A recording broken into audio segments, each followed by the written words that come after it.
Hello students, कल की class में हमने गोलीय अपवर्तक पृष्ठ से प्रकाश के अपवर्तन के बारे में पढ़ा। हमने पढ़ा कि जैसे ये मान लीजिए कोई गोलीय पृष्ठ है, ठीक है, और इधर वाले का अपवर्तनांक n1 है और इसका अपवर्तनांक n2 है, ठीक है। तो जब भी किसी गोलीय पृष्ठ से प्रकाश का अपवर्तन होता है तो जो अपना फॉर्मूला था होता n2/v minus n1/u equal to n2 minus n1 divide by capital R, ठीक है। जब भी बेटा किसी गोलीय पृष्ठ से प्रकाश का अपवर्तन हुआ तो हम ये वाला फॉर्मूला अप्लाई करेंगे। अब जो ये वाला फॉर्मूला है, ठीक बेटा, इस वाले फॉर्मूले में n1 क्या है, n2 क्या है, इस चीज का बड़ा महत्व है। चाहे आपका गोलीय अपवर्तक पृष्ठ उत्तल वाला हो, चाहे आपका अवतल गोलीय अपवर्तक पृष्ठ हो, दोनों के लिए यही फॉर्मूला अप्लाई होगा। n2/v minus n1/u equal to n2 minus n1/r। बेटा यहाँ पे जो n1 है, n1 क्या है, ध्यान रखना, n1 क्या है, n1 उस माध्यम का अपवर्तनांक है। n1 उस माध्यम का अपवर्तनांक है जिससे किरण जा रही है, जिससे किरण जा रही है या इसको जिसमें वस्तु है, ऐसा समझ ना। और n1 क्या है, n2 क्या है, उस माध्यम का अपवर्तनांक है जिसमें जा रही है, ठीक है। जिससे, जैसे मान लीजिए वस्तु यहां पर है तो प्रकाश की किरण किस माध्यम से जा रही है, n1 जा रही है, तो जिससे जा रही है किरण, ठीक है, वो तो है आपका n1। और जिसमें अपवर्तक के बाद जिसमें आ रही है किरण, जिसमें आ रही है किरण, वो क्या आपका n2, ठीक है। तो n1 उस माध्यम का अपवर्तक जिससे किरण जा रही है और n2 जिस माध्यम में किरण आ रही है अपवर्तित होकर बेटा वो है, ठीक है। तो इस चीज का बड़ा रोल है यहाँ पर। अब इससे रिलेटेड एक क्वेश्चन मैं थोड़ा सा ले लेता हूं कराने के लिए। जैसे मान लीजिए कोई कांच का गोला है, ठीक है, कोई कांच का गोला है जिसकी रेडियस ऑफ कर्वेचर, ठीक है, कांच गोला जिसकी रेडियस ऑफ कर्वेचर, जिसकी वक्रता कितनी है, मान लीजिए 10 सेंटीमीटर है, ठीक है। अब इसकी इस वाली सतह से 5 सेंटीमीटर दूरी पर कोई धूल मिट्टी का कण है P, कोई धूल मिट्टी का कण है P, ये कहां से बोला है, एक ऑब्जर्वर यहां पर है, ठीक है। जो ऑब्जर्वर लेफ्ट साइड में है, इस ऑब्जर्वर को ये धूल मिट्टी का कण इस कांच की सतह से, वास्तव में इस दूरी कितनी यहां से 5 सेंटीमीटर, क्वेश्चन ध्यान से, ठीक है, वास्तव में इस दूरी कितनी 5 सेंटीमीटर, थोड़ा कम से लेवल क्वेश्चन है, ठीक है, पर इसके सारे मैं आपको कॉन्सेप्ट क्लियर करूंगा। वास्तव में दूरी कितनी यहां से 5 सेंटीमीटर, ठीक है, बट जो ऑब्जर्वर बाहर है इसे ये कितनी दूरी पर दिखाई देगा वो आपको बताना, इसको ये कितनी दूरी पर दिखाई देगा, यहां से, कहां से, सतह से ये इस सतह से इसको एक कितनी दूरी पर दिखाई देगा ये आपको बताना, क्लियर। तो बेटा अब जब ये क्वेश्चन हम कैसे करेंगे, ठीक है। अब हमें पता है कि जब भी प्रकाश का अपवर्तन होगा, जब भी प्रकाश का किसी गोलीय पृष्ठ से अपवर्तन होगा तो फॉर्मूला क्या होता है, n2/v minus n1/u equal to क्या होता है, n2 माइनस n1/r, ठीक है। और इस कांच का जो अपवर्तनांक आपको दिया वो दिया आपको 3/2, ये क्वेश्चन, और ये किसमें, वायु में, और वायु का अपवर्तनांक कितना होगा आप जानते हो, ठीक है। अब आप बताइए जब भी किसी गोलीय पृष्ठ से प्रकाश का अपवर्तन होगा तो कौन सा फॉर्मूला अप्लाई होगा, n2/v minus n1/u equal to n2 minus n1/r, clear. n2 क्या है, वो माध्यम जिससे किरण आ रही है, जिसमें किरण जा रही है, और n1 जिससे किरण आ रही है, क्लियर। और बेटा u और v क्या, u है वस्तु की दूरी, v है प्रतिबिंब की दूरी, और ये दूरी कहां से मापी जाती है, ये दूरी मापी जाती है बेटा कहां से, ध्रुव से। कहां से मापी जाती है, ध्रुव से। तो ये इसका ध्रुव है, ठीक है। मान लीजिए ये वस्तु है O और ये ध्रुव है P1, ठीक है। तो आपको इस दूरी P1 से बतानी है। तो कैसे करेंगे बेटा, देखो ध्यान से, इस वाले ऑब्जर्वर के लिए बतानी है, ठीक है। तो इस वाले ऑब्जर्वर के लिए क्या होता है, यहां बेटा u इक्वल टू क्या हुआ। अब एक चीज होता है, जिधर जाए काम की रे उधर वाली दूरी क्या लेनी है, पॉजिटिव। और जिधर प्रकाश किरण जा रही है उधर वाली दूरी क्या लेनी है, पॉजिटिव। अब देखो वस्तु इसमें, तो प्रकाश किरण कैसे जाएगी, इस तरीके से आएगी, सघन से वृत्त में इसका, ठीक है, इस तरह से जाएगी ना। तो इसका मतलब तो इस पॉइंट से इधर वाली दूरी क्या होगी, पॉजिटिव, इधर वाली दूरी क्या होगी, नेगेटिव। इस क्लियर। जिधर जाए काम की रे, काम मतलब जिधर किरण जाती है उधर वाली दूरी क्या लेनी है, पॉजिटिव। तो करंट इधर जाएगी, इस वस्तु से करंट इधर निकलेगी, इस पृष्ठ के लिए इस वस्तु से इधर जाएगी, तो इधर वाली दूरी क्या लेनी है, पॉजिटिव, इधर वाली नेगेटिव। तो यहाँ पे u क्या आएगा, नेगेटिव पॉजिटिव, क्योंकि u नेगेटिव है, कितना, -5 सेंटीमीटर। क्लियर। r कितना है, इसका सेंटर कहां हुआ, इस वक्र पृष्ठ के लिए इस गोले का सेंटर कहां हुआ, कहीं इधर हुआ, और इस रेडियस कितनी है, 10 सेंटीमीटर। ये कितना हुआ, -10 सेंटीमीटर। समझ में आया, माइनस कर लिया, क्योंकि ये वस्तु है, वस्तु से इस गोलीय पृष्ठ में प्रकाश की किरण जाएंगी तो वो ऐसे जाएंगी, आईएस में। तो इसलिए काम जो अपने प्रकाश किरण है वो ऐसे जाएंगे, इसलिए किरण की दिशा ये है। तो जिधर जाए किरण उधर वाली दूरी क्या लेंगे, पॉजिटिव। तो P1 से किरण इधर जा रही है, तो P1 से इधर वाली दूरी क्या लेंगे, पॉजिटिव, और इधर वाली नेगेटिव। तो देखो ये वस्तु P1 से किधर है, लेफ्ट साइड किधर है, तो इसलिए नेगेटिव। इसका सेंटर किधर है, इसका सेंटर इधर हुआ, तो ये वाली दूरी क्या हुई, नेगेटिव। r क्या हुई, negative. Clear. u negative, r negative. आपका N1 क्या है, N1 वो माध्यम जिससे किरण आ रही है, किससे आ रही है बेटा, इससे आ रही है। तो N1 है आपका Ng के बराबर कितना हो गया, 3/2। N2 क्या है, वो माध्यम जिसमें किरण जा रही है, बेटा किसमें जा रही है किरण, किरण जा रही है वायु में। तो वायु का अपवर्तन कितना, Na कितना हो गया, 1, ठीक है। अब आपको क्या निकालना, V की स्थिति बतानी है, P से कितनी दूर में दिखाई देगा, जो P की स्थिति हो वही इसको दिखाई देगा।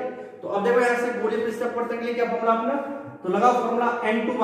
N2 कितना बेटा, 1 divide by V minus N1/U। N1 कितना बेटा आपका, 3/2, और U की वैल्यू कितनी है, -5 इंटू -5, ठीक है। N1/U equal to N2 minus N1। तो बेटा N1 कितना आपका, N2 कितना, N2 आपका 1 माइनस N1 कितना है, 3/2 डिवाइड बाय R कितना बेटा आपका, R है -10। क्लियर। तो यहां से क्या है, दिस इंप्लाइड 1/V माइनस का जो प्लस 3/10 इक्वल टू क्या हुआ, -1/2 इंटू -10। तो this implied 1/V plus 3/10 equal to कितना हो गया, माइनस का जो प्लस 1/20। ठीक है, यहाँ पर 1/2 अच्छा, डिवाइड बाय -10, तो -1/2 -10 कितना 20। तो दिस इंप्लाइड 1/V कितना है बेटा, 1/20 minus 3/10। So 1/V equal to कितना है, 20 आपका एलसीएम। तो 20 1 टाइम्स माइनस 2 टाइम्स 3 2 टाइम्स 3 2 6, तो -5/20 कितना आ गया, -1/4। सो V की वैल्यू कितनी आ गई, -4 सेंटीमीटर। नेगेटिव मतलब जिधर वस्तु है। तो एक्चुअल में तो ये इस ऑब्जर्वर को ये वस्तु कहां दिखाई देगी, बोलो बेटा कहां दिखाई देगी, इस वाली सतह से इस वाली सतह से कितनी दूरी पर, 4 सेंटीमीटर दूरी पर। बोलो है ये बोलो। तो इस तो आप लिखेंगे P1 से वस्तु की ओर कहां पर, 4 सेंटीमीटर दूरी पर इस ऑब्जर्वर को ये वस्तु दिखाई देगी। इसको ये वस्तु यहां दिखाई नहीं देगी, इसको ये वास्तव में कितनी है, 5 पर दिखाई कितनी दूरी पर देगी, 4 सेंटीमीटर। क्लियर। अब बेटा मैं यही क्वेश्चन आपके लिए बनाता हूं, ठीक है। सब बच्चे इसे ट्राई करेंगे और मुझे इसका सॉल्यूशन भेजेंगे, ठीक है, और कि आपने सही किया है गलत किया है। जैसे ये वस्तु ये P1 है, अब मैं कह रहा हूं ये ध्रुव P2 है, ठीक है, रेडियस इसकी 10 सेंटीमीटर वैसे। अब ऑब्जर्वर यहां पर है, तो जो ये वाली सतह है, इस वाली सतह में जो ये ऑब्जर्वर है, ये वाला, ये मान लीजिए ये आपके मोहित सर, ये ऑब्जर्वर है, और ये मान लीजिए मैं हूं, ये आपके रावत सर, ठीक है। तो अब इसके लिए, ठीक है, इसको ये धूल मिट्टी का जो कण है जो इस सतह से कितनी दूरी पर है वो आपको समझ देगा। तो इसको ये इस सतह से कितनी दूरी पर दिखाई देगा ये आपको बताना है। ये आपका क्वेश्चन है, घर पे करके देखना बेटा, ठीक है। ये कॉन्सेप्ट लगेंगे और ये क्वेश्चन आईआईटी क्वेश्चन है, आईआईटी में आए, स्कूलिंग में आए, किसी में भी आए, आपको तो इस तरह के क्वेश्चन क्या कॉन्सेप्ट पता है। बस क्या ध्यान रखना, किसी भी गोले पर से प्रकाश का अपवर्तन होगा तो कॉन्सेप्ट बनेगा n2yv minus n1yu equal to n2 minus n1 upon r। n1 क्या है, जिससे किरण आ रही है, n2 जिसमें किरण जा रही है, जिसमें किरण जा रही है। क्लियर बेटा, ये आपको ध्यान रखना है, ठीक है। और u और v और r कहां से मापे जाएंगे, ध्रुव से। और दूसरा, जिधर जाए काम की रेखा, बोलो जिधर जाए अपने मतलब किरण, प्रकाश की किरण की दिशा में मापे गए क्या लेंगे, पॉजिटिव, और प्रकाश की किरण की दिशा के विपरीत मापे गए क्या लेंगे, नेगेटिव। इस तरीके से क्वेश्चन सॉल्व होगा। यहां तक नोट कीजिए सब बच्चे। हाँ बेटा, हम लोगों ने अभी जो क्वेश्चन किया था ये क्वेश्चन आपके नोट्स में नहीं है, तो इसलिए इस क्वेश्चन को आप लिखें, ठीक है। इस टाइप के क्वेश्चन का न्यूमेरिकल मैंने आपको करा दिया है कि ऐसा कोई क्वेश्चन आए तो किस तरीके से सॉल्व करना है। अपना जो नेक्स्ट टॉपिक है वो है लेंस।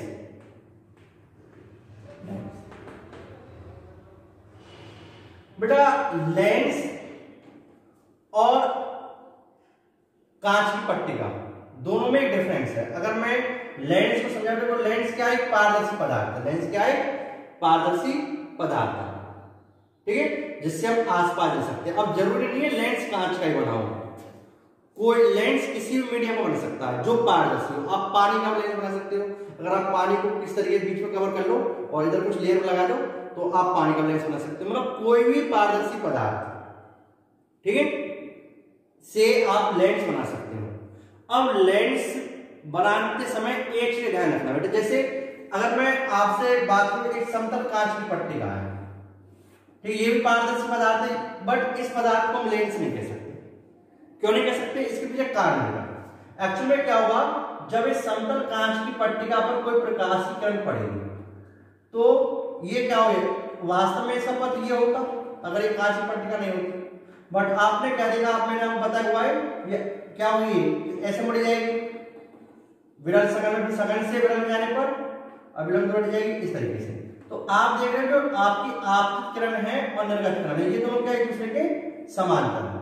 मतलब कांच की पट्टिका क्या काम कर रही है, कांच की पट्टिका क्या कर रही है, प्रकाश की किरण को मोड़ नहीं रही। जो दिशा इस किरण की है वही दिशा इस किरण की, मतलब निर्गत किरण और आपतित किरण एक ही दिशा में है।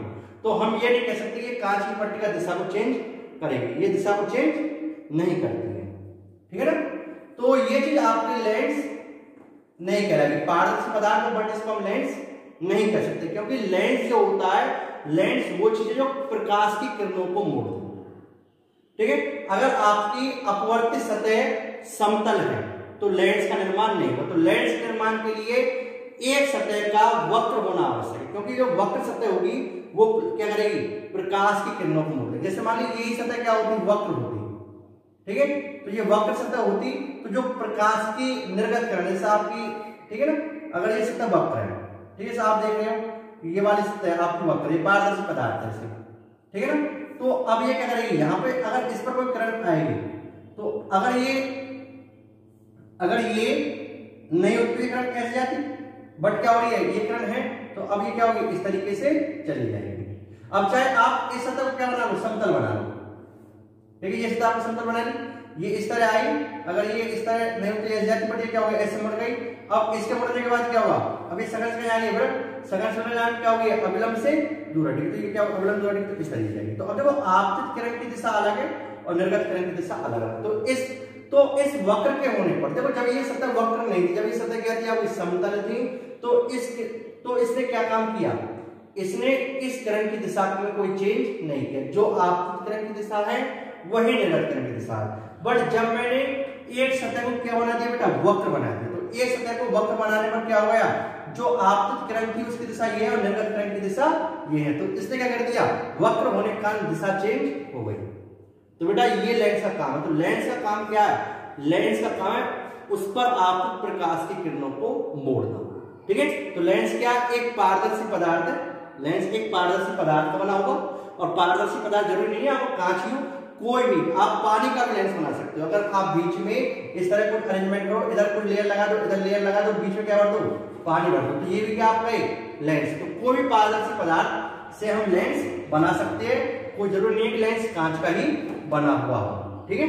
बीच में वायु भरी हुई हो, ठीक है, तो ये क्या हुआ, आपका लेंस की तरह ही काम करेगा। आपका बुलबुला भी एक लेंस की तरह ही काम करेगा। बीच में क्या वायु है, तो ये भी क्या एक तरीके से लेंस है, ठीक है। तो कोई भी बस लेंस के लिए क्या कंडीशन है, वक्रीय मतलब पदार्थ पारदर्शी होना चाहिए और उसकी दो सतहों में से, जो आपकी दो अपवर्तित सतह ये वाली, उन दोनों में से एक सतह का वक्र होना आवश्यक है। चाहे दोनों सतह वक्र हो तो भी लेंस कहलाएगा, और दोनों में से अगर आपकी एक सतह बेटा क्या है, वक्र है, तो वो क्या कहलाएगा, लेंस कहलाएगा। तो लेंस के लिए कंडीशन है कि लेंस बनाने के लिए किसी एक सतह का क्या होना आवश्यक बेटा, समतल वक्र होना आवश्यक है। अब देखो जो आपके लेंस होते हैं दो तरह के होते हैं बेटा, ठीक है। लेंस कितने प्रकार के होते हैं, लेंस दो टाइप के होते हैं। आपके टाइप्स ऑफ लेंस के बारे में बताओ, लेंस के प्रकार, ठीक है। एक होता है आपका convex lens, convex lens, convex lens को हिंदी में बोलते हैं बेटा उत्तल लेंस, ठीक है। दो तरह के लेंस होते हैं, कौन कौन से, कॉन्वेक्स लेंस मतलब उत्तल लेंस, और दूसरा होता आपका कॉनकेव लेंस। कौन सा लेंस बेटा, कॉनकेव लेंस। कॉनकेव लेंस को हम क्या बोलते हैं, अवतल लेंस, ठीक है, ये आपका अवतल लेंस है, क्लियर। अब जो कॉन्वेक्स लेंस है, कॉन्वेक्स लेंस क्या होता है, ऐसे कह सकते हो परिभाषा में, उत्तल लेंस क्या है, ऐसा लेंस जो बीच में से मोटा हो और किनारों से पतला हो। अब आप किसी लेंस को छूकर बता सकते हो कि ये उत्तल है या अवतल है, ठीक है। तो आप क्या करोगे, आप उस लेंस को पकड़ोगे, अगर लेंस को पकड़ने पर वो बीच में से मोटा और किनारों से क्या लग रहा है, पतला, तो वो कौन सा लेंस होगा, उत्तल लेंस। तो उत्तल लेंस क्या होता है बेटा, जो बीच में से मोटा होता है, किनारों से पतला होता, वो आपका उत्तल लेंस होता है। देखो ये, ठीक है, ये आपका उत्तल लेंस है। अब उत्तल लेंस भी तीन प्रकार के, जैसे ये वाला लेंस, ठीक है। अब देखो ये आप कौन सा लेंस है, उत्तल लेंस। एक्चुअली में इसका सही नाम देखो, ये वाली सतह कौन सी है, ये वाली सतह आप उभरी हुई है वायु के सामने, तो क्या कहलाएगी, उत्तल। और ये सतह भी क्या है, इधर वायु, तो वायु के सामने क्या उभरी हुई है, क्या कहलाएगी, उत्तल। तो ये कौन सा लेंस हो गया, उत्तल उत्तल, क्या कह सकते हो उसे, उत्तल उत्तल लेंस या द्वि उत्तल लेंस। दो सतह क्या है इसकी, द्वि उत्तल। अब हमें पता है कि द्वि उत्तल लेंस, अब हमें पता है कि इसकी दो सतह क्या उत्तल है, तो इसलिए हमने ज्यादा द्विवर्ग नहीं, सिंपल क्या कर देते हैं, उत्तल लेंस लेते हैं या उत्तल लेंस। तो अगर आपसे उत्तल लेंस आ जाए तो उत्तल लेंस का मतलब सीधा ये लेंस, क्योंकि द्वि उत्तल लेंस को क्या बोलते हैं, चाहे से उत्तल उत्तल लेंस लग कहो, उत्तल ये तो उत्तल उत्तल लेंस, या द्वि उत्तल लेंस, या सिंपल आप कह सकते हैं उत्तल लेंस। द्वि, अगर मैं केवल उत्तल बोल रहा हूं तो समझ क्लियर है कि दोनों सतह क्या है, उत्तल है, ठीक है। ये आपका दूसरा बेटा आप ऐसे कह सकते हैं, ये लेंस है, ठीक है ना, ये वाला। अब ये सतह कैसी है, उत्तल, और ये सतह कैसी है, समतल। तो आप इसे कह सकते हो समतल उत्तल लेंस या उत्तल समतल लेंस, ठीक है, कुछ भी आप कह सकते हो। इसका नाम क्या, उत्तल समतल लेंस या समतल उत्तल लेंस, ठीक है। आप इसे ये बोल सकते हो। ये देखो बीच में से मोटा, किनारे से पतला, या फिर आप जैसे ये, ठीक है ना। अब देखो बेटा ये सतह क्या, उत्तल, और ये क्या है, अवतल। तो इसे आप कह सकते हो उत्तल अवतल लेंस। उत्तल ये सतह क्या आपकी उत्तल, और ये क्या आपकी अवतल, तो क्या कह सकते हो, उत्तल अवतल लेंस। उत्तल अवतल लेंस या अवतल उत्तल लेंस करो, इससे कोई फर्क नहीं पड़ेगा, ठीक है। तो ये हो गया आपके उत्तल लेंस के प्रकार। इस तरीके से बेटा अवतल लेंस कितने प्रकार के, तीन प्रकार के। अवतल लेंस क्या होता है, वही चीज आप छूकर बता सकते हो कि अवतल है अवतल है। अगर छूने पर बीच में से पतला और किनारों से क्या होता है, मोटा। जो लेंस मध्य में से पतला और किनारों से क्या होगा, मोटा, वो क्या कहलाएगा आपका अवतल लेंस। जैसे ये वाला लेंस, तो ये क्या है, मध्य में से पतला और किनारों से क्या मोटा, तो ये क्या आपका अवतल लेंस। अब देखो वायु के सामने कह सकते हैं धसी हुई, और धसी हुई सतह क्या बोलते हैं बेटा हम लोग, अवतल। तो ये कौन सी हो गई, अवतल, और ये वाली सतह भी कौन सी हो गई आपकी, अवतल। तो इसे हम क्या बोलेंगे, अवतल अवतल लेंस या द्वि अवतल लेंस। क्या बोलेंगे, अवतल अवतल लेंस या द्वि अवतल लेंस, या सिंपल आप कह सकते हो अवतल लेंस, क्योंकि दोनों सतह क्या है इसकी, अवतल है, तो इसलिए आप इसे सिंपल अवतल लेंस कह सकते हो। इसी तरीके से बेटा आप इस तरह बनाओ, ये वाला क्या है, ये आप सतह क्या, अवतल, और जिस तरह की आपकी समतल, तो इसे क्या बोलेंगे हम, अवतल समतल लेंस, अवतल समतल लेंस। इस तरीके से आप इस तरह बना सकते हो बेशक, ठीक है। ये क्या आपकी अवतल और ये क्या आपकी उत्तल लेंस, तो इसे क्या बोलेंगे आप, अवतल उत्तल या उत्तल अवतल लेंस, ठीक है। ये केवल बेसिक नॉलेज के लिए। तो उत्तल लेंस क्या होता है आप जानते हो, ऐसे लेंस जो उत्तल लेंस क्या होता है आप जानते हो, ऐसे लेंस जो क्या होते हैं मध्य में से मोटे और किनारों से पतले क्या कहलाते हैं, उत्तल लेंस। और ऐसे लेंस जो मध्य में से पतले और किनारे से क्या होते हैं, मोटे क्या कहलाते हैं, उत्तल लेंस, ठीक है। तो आज का लेक्चर हम यहीं पे समाप्त करते हैं। कल से हम एक बहुत इंपॉर्टेंट टॉपिक कल की वीडियो में, वो क्या होगी आपकी लेंस मेकर सूत्र, लेंस निर्माता सूत्र के बारे में पढ़ेंगे। Thank you.